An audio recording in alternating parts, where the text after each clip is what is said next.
مالک نے اعلان کیا کہ جو لڑکی میرے بیٹے سے شادی کر کے ایک رات گزارے گی میں اسے لاکھوں روپے دوں گا۔ میرے ابا کا آپریشن ہونا تھا، اسی لیے میں نے ہاں کہہ دیا تو آفس کی لڑکیاں کہنے لگی پاگل مت بنو، وہ انسان پاگل ہے، اس لیے کوئی بھی لڑکی اس سے شادی نہیں کرتی، مگر میں مجبور تھی۔ اور جب میں شادی کر کے اس کے کمرے میں آئی تو اسے دیکھ کر میری چیخ نکل گئی۔ آج میری شادی تھی۔ ہر لڑکی کی اپنی شادی کو لے کر کچھ خواب ہوتے ہیں، ویسے ہی میں نے اپنی شادی کے لیے کچھ خواب دیکھ رکھے تھے، لیکن میری شادی جو ہوئی تھی وہ دوسری شادیوں سے ذرا الگ تھی۔ یہ شادی کم اور ایک سودا زیادہ تھا، میری مجبوری کا سودا۔ میں رخصت ہو کر اپنے سسرال چلی گئی۔ میرے سسرال میں صرف دو ہی لوگ تھے، میرا شوہر اور میرے سسر۔ میرا استقبال کرنے کے لیے وہاں پر کوئی بھی نہیں تھا۔ مجھے سیدھا میرے شوہر کے کمرے میں پہنچا دیا گیا۔ میں دلہن بنی بیٹھی تھی۔ آنے والے وقت کے ڈر کی وجہ سے میرا دل تیز تیز دھڑک رہا تھا اور ماتھے پر بار بار پسینہ آ رہا تھا۔ اپنے شوہر کے بارے میں سنی گئی باتیں دماغ میں گھوم رہی تھی۔ ارے اس سے شادی مت کرو، وہ پاگل ہے، ارے وہ تو سائیکو ہے، ارے تم تو اچھی بھلی پڑھی لکھی لڑکی ہو، پھر کیوں اس پاگل سے شادی کرنے کی بے وقوفی کر رہی ہو۔ ایک کے بعد ایک بات میرے دماغ میں چل رہی تھی۔ گھبراہٹ سے میرا گلا سوکھ چکا تھا۔ میں اپنی گھبراہٹ پر قابو پانے کی کوشش کر رہی تھی کہ اتنے میں میرا شوہر کمرے کے اندر آیا۔ میں تھوڑا سمٹ گئی۔ وہ آ کر میرے پاس بیڈ پر بیٹھ گیا اور مجھ سے کہنے لگا کہ اپنا گھونگھٹ اٹھاؤ۔ مجھے یہ بات بہت عجیب لگی، لیکن میں نے پہلے ہی اپنے شوہر کے بارے میں اتنی عجیب باتیں سن رکھی تھی، اسی لیے میں نے اس کی بات مان لی اور اپنا گھونگھٹ خود ہی اٹھا دیا۔ مگر جیسے ہی میری نگاہیں اس کے چہرے پر پڑی تو میں چونک اٹھی اور اس نے بھی چونک کر عجیب نظروں سے میری طرف دیکھا اور کتنی ہی دیر تک گھور کر مجھے ہی دیکھتا رہا۔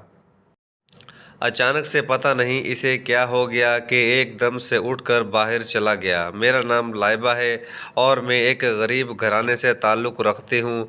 گھر میں میرے علاوہ اماں اور ابا اور دو چھوٹے بھائی ہیں۔ بھائی ابھی چھوٹے تھے اور اسکول میں پڑھ رہے تھے، جبکہ میں بھاولپور کی ایک مشہور یونیورسٹی میں اسکالرشپ میں پڑھ رہی تھی۔ یہاں پر میری جیسی لڑکیاں بہت کم تھیں جو غریب گھرانے کی تھیں۔ یہاں پر اچھے اچھے پیسوں والے گھر کے لڑکے اور لڑکیاں پڑھنے آتے تھے، اسی لیے میں شروع ہی سے اپنے آپ میں ہی مگن رہتی تھی۔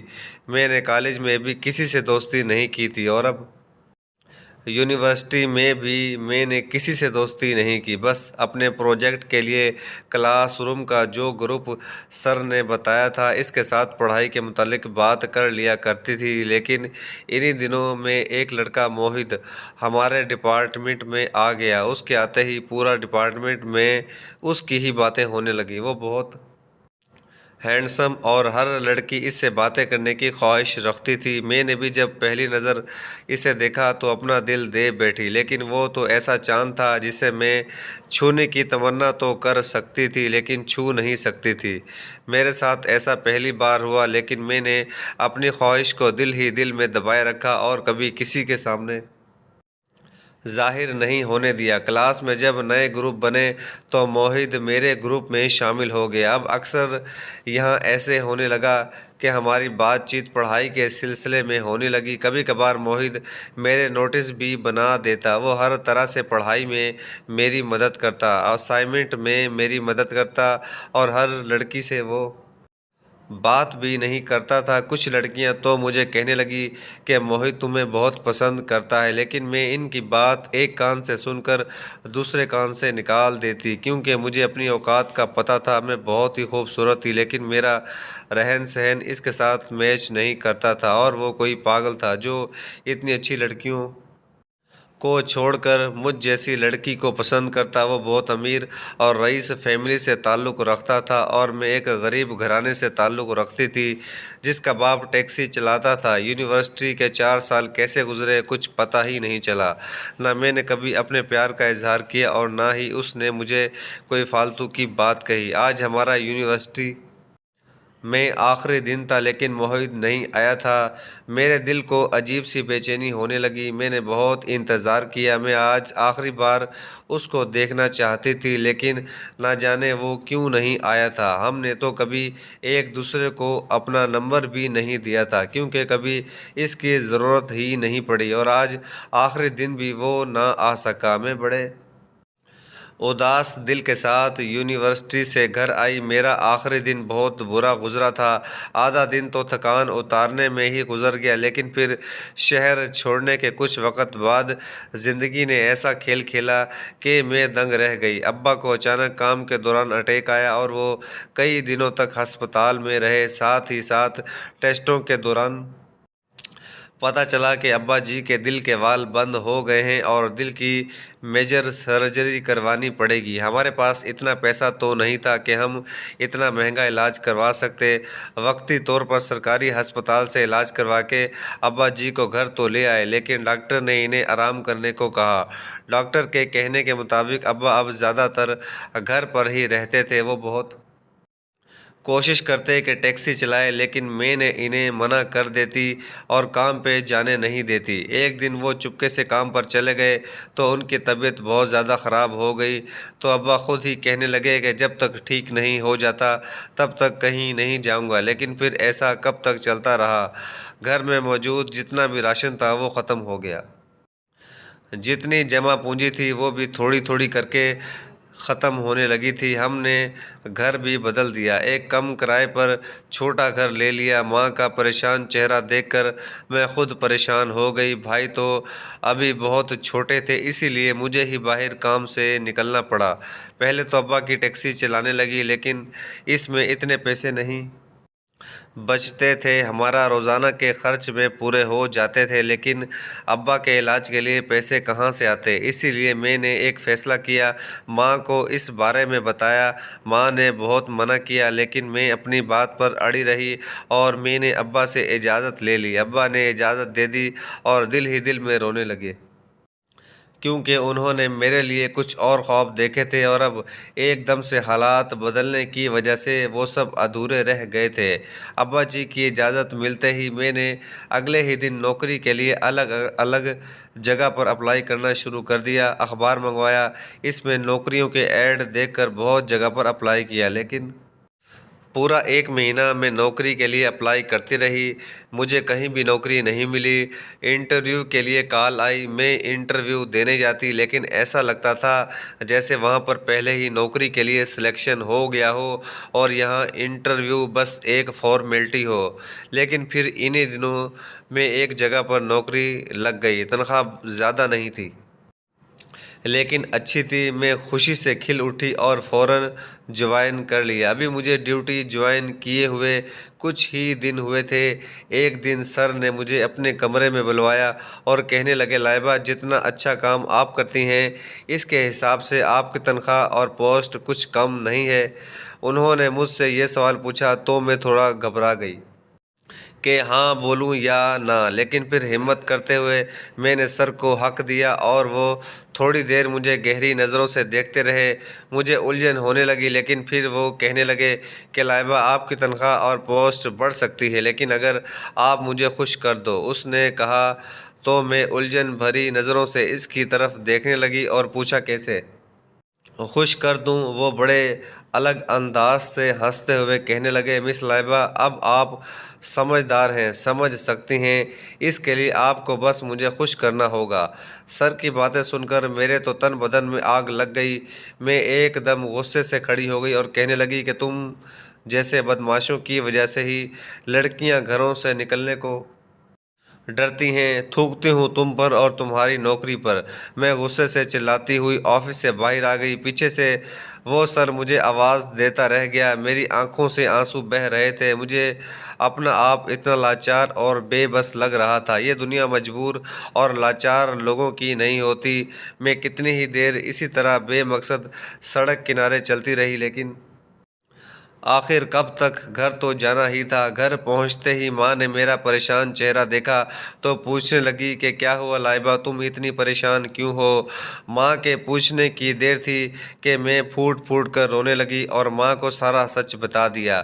ماں نے مجھے اپنے گلے سے لگا لیا اور حوصلہ دیا۔ وہ کہنے لگی، بیٹا اب تم گھر سے باہر نکلی ہو تو تمہیں اس طرح کے بہت سے بھیڑیوں سے لڑنا ہوگا، ایسے بہت سے درندے تمہارے راستے میں آئیں گے، لیکن تمہیں ہمت اور سمجھ سے کام لینا ہوگا۔ ماں نے مجھے بہت سمجھایا پر میں اب کافی حد تک پریشان ہو گئی تھی۔ دوسرے ہی دن میں نے ہمت اور حوصلے سے ڈیوٹی دیکھنے لگی اور پھر جلد ہی میری قسمت میں مجھے ایک اور نوکری مل گئی۔ یہ نوکری پہلے والی نوکری سے بہت اچھی تھی، تنخواہ زیادہ تھی، مجھے اب کافی آسانی ہو گئی تھی۔ یہاں پر کام کرتے ہوئے مجھے 2-3 مہینے ہو گئے تھے۔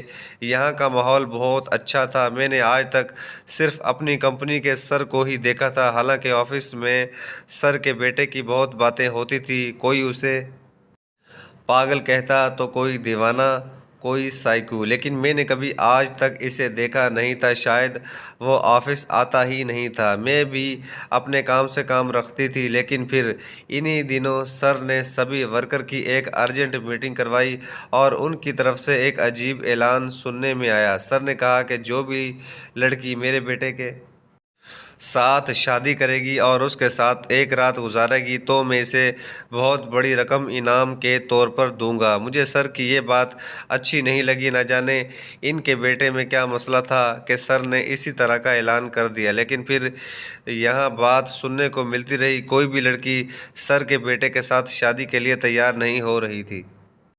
لیکن ان سب کی باتیں سنتے ہی میرے دل میں بار بار یہی خیال آ رہا تھا، اتنے زیادہ پیسے ملیں گے تو میں ہی سر کے بیٹے سے شادی کر لیتی ہوں۔ ان پیسوں سے میں ابا کا علاج کروا سکتی ہوں اور ایک بار ابا ٹھیک ہو جائیں تو ہماری پریشانیاں حل ہو سکتی ہیں، اور پھر کون سا یہاں سچ کی شادی ہوگی، صرف ایک سودا ہی ہے نا۔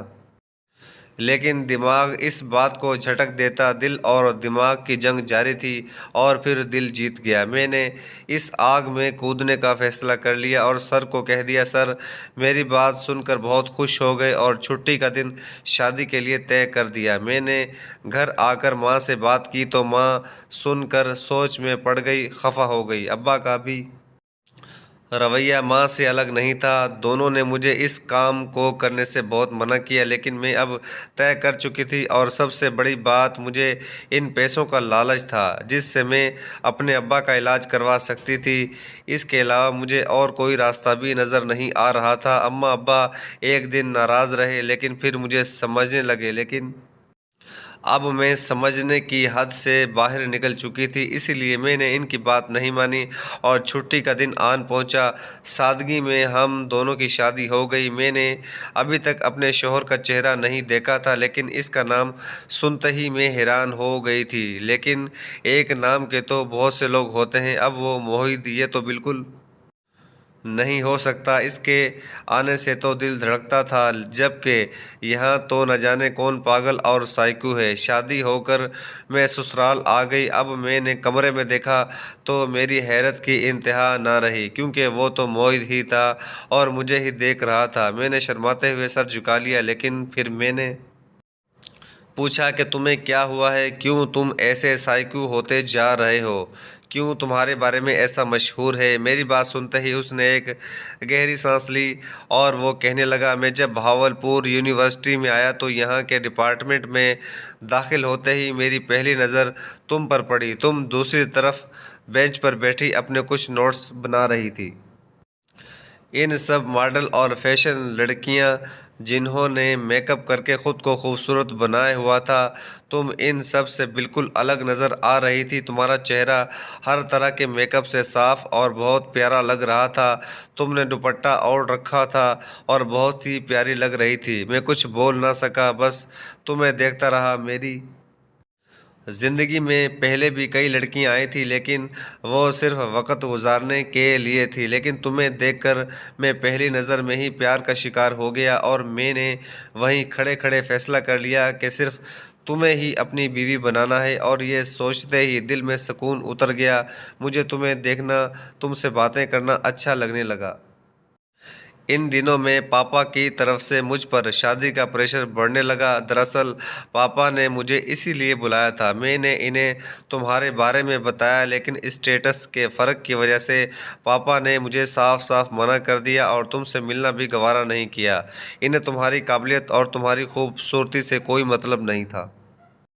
وہ اپنے ہی جیسے کسی امیر فیملی میں میرا رشتہ کرانا چاہتے تھے، جس سے وہ اپنے کاروبار کو چار چاند لگا سکیں۔ میں ان سے بار بار منع کرتا رہا، لیکن انہوں نے میری ایک نہیں سنی اور میری ایک جگہ پر رشتہ کروا دیا۔ میں اسی لیے آخری دن یونیورسٹی نہیں آیا تھا۔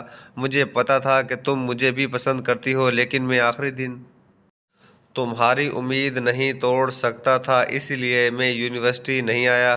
پاپا نے میری منگنی بہت دھوم دھام سے کر دی۔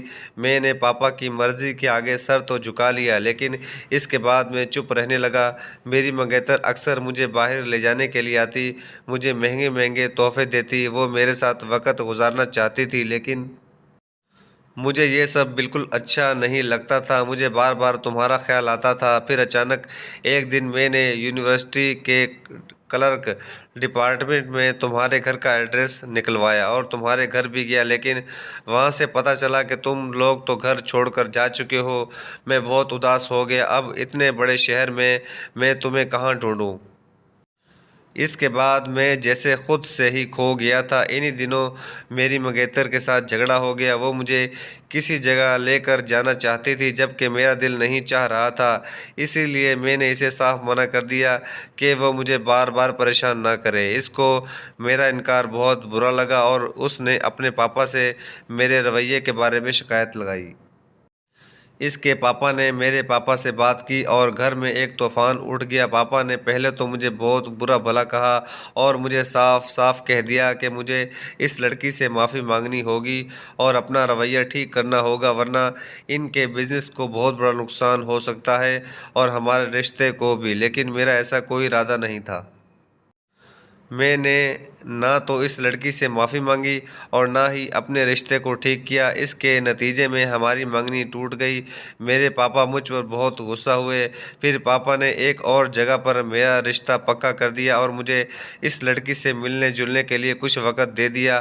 پاپا چاہتے تھے کہ ہم ایک دوسرے کو سمجھیں اور پھر جلد ہی وہ ہماری شادی کر دیں، لیکن میں بھی صرف گھر پر ہی پڑا رہتا۔ میرا دل ہی نہیں کرتا تھا کہ میں باہر جاؤں۔ پاپا مجھے بہت ڈانٹتے، اکثر مجھے سمجھاتے، لیکن وہ میری بات ماننے کو تیار نہیں تھے۔ کچھ وقت بعد پاپا کو بھی میری فکر ہونے لگی۔ وہ مجھے اپنا قیمتی وقت دیتے اور میرے ساتھ کھانا کھاتے، لیکن مجھے اب ان کا ساتھ نہیں چاہیے تھا۔ جب مجھے ان کی ضرورت تھی تب تو وہ بزنس کی فکر میں لگے رہتے تھے۔ میرا وہاں رشتہ بھی ختم ہو گیا تھا۔ میں نے پاپا کو بہت منایا، ابھی میرے لیے کوئی رشتہ نہ دیکھیں، مجھے ابھی شادی نہیں کرنی، مجھے کچھ وقت دے دیں۔ پاپا بھی شاید اب اس بات کو سمجھ گئے تھے، اسی لیے انہوں نے مجھے سنبھلنے کے لیے وقت دے دیا۔ ایسے ہی کچھ دن گزر گئے۔ پاپا اپنے اکلوتے بیٹے کو دنیا سے الگ اور دنیا سے اداس دیکھتے تو انہیں اچھا نہیں لگتا۔ اکثر وہ میرے دوستوں کو فون کر کے بہانے سے گھر بلا لیتے تاکہ میں خوش رہوں، لیکن میرا دل تھوڑی دیر بہل جاتا اور پھر بعد میں اسی حالت کا شکار ہو جاتا۔ کچھ دن بعد پاپا مجھ سے کہنے لگے کہ تم اس لڑکی کو ڈھونڈ لو، اگر تم 1 مہینے کے اندر اسے ڈھونڈنے میں کامیاب ہو گئے تو میں تمہاری شادی اس کے ساتھ کروا دوں گا، ورنہ تمہیں میری بتائی ہوئی لڑکی سے شادی کرنی پڑے گی۔ پاپا کی شرط میں نے مان لی اور تمہیں ڈھونڈنے نکل پڑا۔ تمہارے پرانے محلے میں بھی گیا، وہاں سے آس پڑوس سے تمہارا پتہ کیا، لیکن انہوں نے جو پتہ بتایا وہ غلط نکلا۔ تمہارے پاپا کے بارے میں مجھے کچھ پتہ نہیں تھا، اسی لیے کیا پوچھ تاچھ کرتا۔ 1 مہینہ کیسے گزر گیا مجھے کچھ پتہ ہی نہیں چلا۔ میرے پاس نہ ہی تمہاری تصویر تھی، نہ ہی کسی دوست کا نمبر جس سے میں تمہارے بارے میں پوچھ سکتا تھا۔ جیسے ہی مہینہ ختم ہوا پاپا نے مجھے تمہارے بارے میں پوچھا تو میں نے ہارے ہوئے انداز میں پاپا سے کہا جس لڑکی سے شادی کروائیں گے میں تیار ہوں۔ پاپا تو جیسے خوشی سے بے قابو ہو گئے اور اگلے ہی دن انہوں نے کہا کہ میں نے اس اتوار تمہاری شادی پکی کر دی ہے، اس دن تم تیار رہنا۔ میں نے ان سے لڑکی کے بارے میں کچھ بھی نہیں پوچھا، کیونکہ اگر تم نہ ہو تو کوئی بھی ہو کیا فرق پڑتا ہے۔ اتوار کے دن وقت پر میں تیار ہو گیا۔ شادی کے دوران تمہارا نام سنتے ہی میں چونک گیا، مگر لائبہ نام کی لڑکیاں نہ جانے کتنی اس دنیا میں ہوں گی۔ میں یہاں سوچتے ہوئے رہ گیا اور پھر تمہیں کمرے میں دیکھ کر حیران ہو گیا۔ شاید خدا نے ہمارا ملنا لکھا تھا، اسی طرح ہمارا نصیب جڑنا تھا، اور دیکھ لو آج ہم ایک ہو گئے۔ موہت نے آگے ہوتے ہوئے اپنا ہاتھ آگے بڑھا دیا تو میں نے بھی اس کے ہاتھ پر اپنا ہاتھ رکھ دیا۔ اگلے ہی دن صبح میں اور موہت بہت خوشی خوشی اپنے کمرے سے باہر نکلے اور جا کر پاپا سے ملے۔ پاپا ہم دونوں کو ایک ساتھ خوش دیکھ کر بہت حیران ہو گئے اور پھر ہم دونوں کو ایک ساتھ گلے لگا لیا۔ ان کی آنکھیں نم ہو چکی تھی، شاید وہ بھی موہت کی اس حالت کی وجہ سے بہت زیادہ پریشانی میں تھے، اور اب اسے خوش دیکھ کر انہیں بہت اچھا لگا۔ ہم سب مل کر ناشتہ کرنے لگے۔ موہت مجھے تھوڑی تھوڑی دیر بعد چیزیں اٹھا کر دے رہے تھے، مجھے بہت اچھا لگ رہا تھا، اور پاپا حیرانی سے موہت کو دیکھ رہے تھے۔ صرف میں اور موہت ہی سچائی جانتے تھے۔ انہوں نے پاپا کو اس راز کے بارے میں کچھ بھی نہیں بتایا۔ میں نے اور موہت نے ایک دوسرے سے وعدہ کیا کہ یہ بات ہم کبھی کسی کو نہیں بتائیں گے کہ ہم ایک دوسرے کو پسند کرتے تھے، اور میں ہی وہی لڑکی ہوں جس سے موہت شادی کرنا چاہتے تھے۔ پاپا کو بھی سچائی کا پتہ نہیں تھا، اسی لیے وہ ہمیں خوش دیکھ کر بہت خوش تھے کہ اچانک موہت پاپا سے کہنے لگا، پاپا میں دراصل آپ کا شکریہ ادا کرنا چاہتا ہوں کہ آپ نے لائبہ کو میری زندگی کا ساتھی چن لیا۔ اس سے بہتر لڑکی میرے لیے کوئی ہو ہی نہیں سکتی تھی۔ موہت اٹھ کر پاپا کے گلے لگ گئے۔ پاپا کی آنکھیں بھیگ گئی۔ وہ کتنی دیر موہت کو اپنے سینے سے لگائے کھڑے رہے۔ ہماری شادی کو لگ بھگ 2 مہینے ہو چکے تھے۔ یوں ہی بیٹھے بیٹھے مجھے ان کی ماں کا خیال آیا، تو میں نے ان سے پوچھا کہ آپ کی ماں کہاں ہے؟ میں نے کبھی ان کے بارے میں نہیں سنا اور نہ ہی ان کی کوئی فوٹو دیکھی، یہاں تک کہ مجھے پورے گھر میں ان کی تصویر بھی نظر نہیں آئی، جبکہ آپ کے بچپن کی تصویر اور پاپا کی تصویر گھر میں جگہ جگہ لگی ہے۔ میری بات سنتے ہی موہت کہنے لگا، چلو میں آج تمہیں یہ سچ بھی بتاتا ہوں۔ میرے ماما پاپا کی شادی دراصل ایک شادی نہیں تھی، بلکہ وہ دونوں خاندانوں کا ایک کاروبار بڑھانے اور ایک دوسرے کا اسٹیٹس اونچا کرنے کا ایک سودا تھا، جسے ان دونوں کو مجبور کر دیا اور ایک دوسرے کو اپنا لیا۔ ماں اپنی زندگی میں زیادہ تر بزی رہتی، وہ پارٹی کرتی، اور پاپا ہر وقت اپنے بزنس کو وقت دیتے اور بزنس کو بڑھانے میں لگے رہتے۔ یہی ان دونوں کا رشتہ تھا، لیکن وہ دونوں ایک دوسرے کے ساتھ نہیں تھے۔ ان دونوں کے رشتے میں پیار ہی نہیں تھا۔ اسی دوران نہ چاہتے ہوئے بھی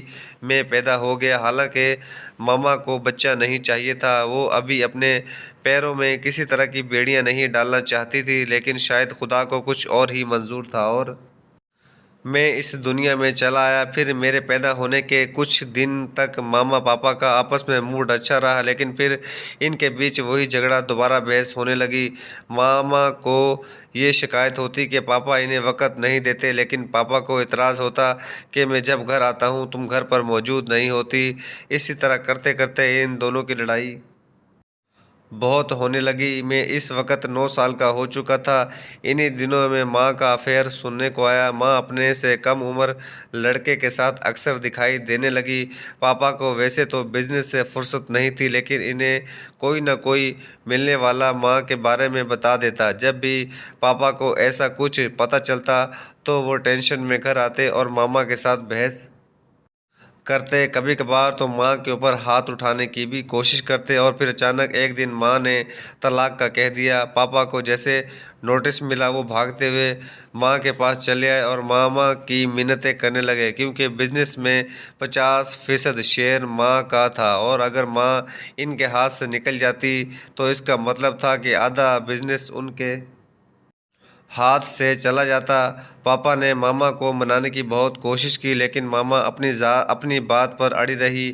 ان کے اوپر نئے عشق کا بھوت سوار تھا۔ وہ پاپا سے طلاق لے کر دوسری شادی کرنا چاہتی تھی۔ ماما کو پتہ تھا کہ پاپا انہیں آسانی سے طلاق نہیں دیں گے، اسی لیے انہوں نے عدالت میں کیس کر دیا۔ پاپا نے بھی اپنی طرف سے بہت تگڑا وکیل لگایا، لیکن ماما کا وکیل کیس جیت گیا اور عدالت کی طرف سے ماما کو طلاق مل گئی اور ساتھ ہی ساتھ پاپا کو ماں کے 50% شیئر واپس کرنے پڑے۔ تو پاپا کو بہت بڑا جھٹکا لگ گیا تھا۔ پاپا کو بہت وقت لگا یہاں کاروبار دوبارہ کھڑا کرنے میں۔ پاپا کو ماما سے محبت تھی یا نہیں؟ خیر، پاپا نے دوسری شادی نہیں کی۔ اپنے سارے گھر سے ماما کی ایک ایک چیز پھینک دی، یہاں تک کہ ماما کی فوٹو بھی نہیں رہی۔ میرے اوپر ان سب کا بہت اثر ہوا تھا۔ ماما کی بے وفائی اور روز روز کی بحث مجھے عورت زار سے بھروسہ ختم کرنے لگی۔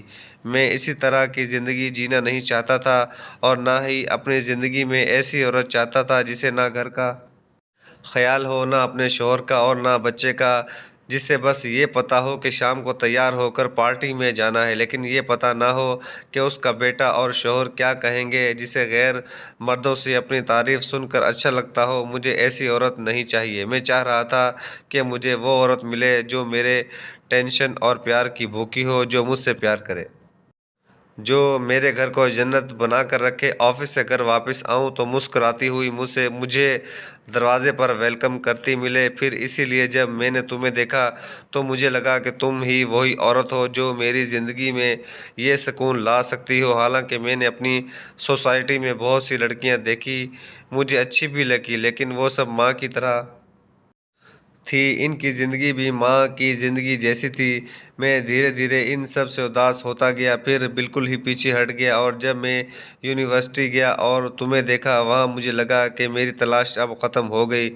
موہت نے پیار سے میرے کندھے پر ہاتھ رکھ کر مجھے اپنے سینے سے لگا لیا۔ مجھے معلوم تھا کہ اب میری زندگی میں خوشیاں ہی خوشیاں ہیں، اور موہت نے میرے ابا کا بہت اچھی جگہ علاج کروایا، اور میرے ابا اب بالکل ٹھیک ہیں اور کام پر جانے لگے ہیں، اور میری امی بھی کبھی کبھی مجھ سے ملنے آ جاتی ہیں۔ مجھے خوش دیکھ کر اب وہ اپنی زندگی سکون سے گزار رہی ہیں۔